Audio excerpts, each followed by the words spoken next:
Hola guripas, bienvenidos a una nueva recreación de las tropas aerotransportadas estadounidenses en la batalla de Normandía.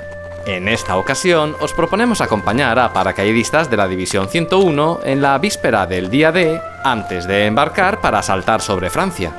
Estamos siguiendo a una parte del batallón de ingenieros número 326. Los distintos pelotones de esta unidad especializada en construcción y demolición fueron repartidos entre varios regimientos paracaidistas, en este caso acompañando al 501. A lo largo de los diferentes aeródromos ingleses se repitieron escenas parecidas, con las tropas dirigiéndose a sus correspondientes aviones de transporte, organizadas en sticks de entre 15 y 18 soldados dependiendo del equipo extra. No era la primera vez que estos paracaidistas eran movilizados, pero pronto descubrirían que ahora sí se trataba finalmente de la esperada apertura de un nuevo frente en Europa, y el alto mando aliado, conocedor de la peligrosa misión que esperaba a todas las fuerzas de la invasión, en la víspera del día D repartió una octavilla con un mensaje para las tropas que decía así: a los soldados, marinos y aviadores de la Fuerza Expedicionaria Aliada. Estáis a punto de embarcaros en la gran cruzada para la que nos hemos esforzado todos estos meses. Los ojos del mundo están puestos sobre vosotros. En compañía de nuestros valientes aliados y hermanos de armas en otros frentes, lograréis la destrucción de la maquinaria de guerra alemana. Vuestra tarea no será fácil, pero confío plenamente en vosotros. No aceptaremos nada menos que la victoria total. Buena suerte. Firmado el general Eisenhower, comandante supremo de las fuerzas aliadas expedicionarias en el noroeste de Europa. El propio Eisenhower no dudó en acercarse a despedir a los paracaidistas, concretamente a los del regimiento 502.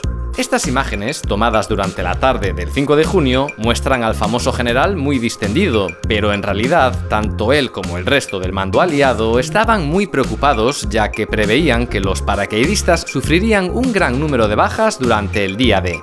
Y para cumplir sus objetivos, estos soldados iban fuertemente pertrechados. Destacan los cuchillos en las piernas, el brazalete para la detección de uso de armas químicas o una cuerda para poder descender en caso de aterrizar sobre un árbol. Además, les fueron entregados estos chalecos salvavidas color amarillo. Recordemos que para llegar a Normandía sobrevolarían el Canal de la Mancha, así que el chaleco sería útil en caso de que el avión cayese al mar. Aunque con tanto peso encima me temo que no tendrían ninguna oportunidad. Por cierto, que se le conocía como el chaleco Mae West, porque una vez inflado se decía que recordaba la figura de una famosa actriz de la época. Y obviamente, estas tropas iban equipadas con el paracaídas, dos a falta de uno, el principal a la espalda y el de emergencia en el frontal. Los paracaidistas de la 101 División Aerotransportada habían realizado numerosos saltos, pero este iba a ser su bautismo de fuego. Con todo este material, moverse no era tarea fácil y no llevar bien sujeto el paracaídas podía resultar fatal. Por eso era habitual ayudarse entre compañeros para colocarlo, al igual que para ajustar el resto del equipo. Como decía, el paracaídas principal se llevaba a la espalda. Este es el modelo T5, que se componía de una campana que se abría automáticamente durante el salto gracias a la línea estática fijada al interior del avión. Podemos ver que al ocupar la espalda, la mochila Musette debía llevarse colgada hacia adelante. El paracaídas secundario, o mejor dicho, de emergencia, se llevaba sobre el pecho, y en caso de necesidad se activaba manualmente tirando de una manilla metálica. Por último, dentro de esta bolsa, conocida como Griswold, iba el fusil M1 Garand desmontado en dos partes. El armamento pesado y otras piezas del equipo más voluminosas eran guardadas y lanzadas en paracaídas. Además de contar con esta bolsa para llevar equipo extra que era tan grande como engorrosa. Iba atada a una pierna y debía soltarse manualmente antes de llegar al suelo, una idea que en la práctica resultó fatal al desestabilizar al paracaidista en el aire. En cuanto a la bolsa Griswold, la idea era proteger tanto el arma como al soldado en el momento de tocar tierra. Existía una bolsa específica para la carabina de culata plegable, mientras que los subfusiles, a pesar de que entraban en la Griswold, solían llevarse colgados o sujetos bajo el arnés. En todo caso, podéis observar que no todos los soldados fueron equipados con la bolsa. Y con esto llegamos al momento del chequeo final. Aunque cada paracaidista era responsable de inspeccionar su propio equipo, ya se sabe que 4 ojos ven más que 2. Así que uno a uno los paracaidistas iban pasando por el saltador más experimentado que verificaba que todo estuviese en orden.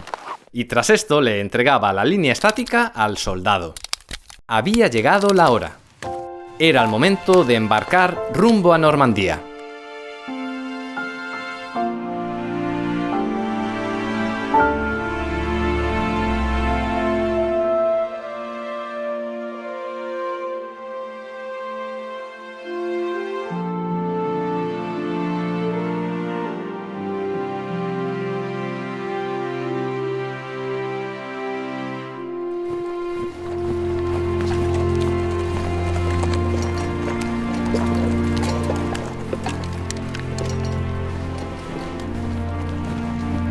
Hasta el próximo vídeo, guripas. Rompan filas.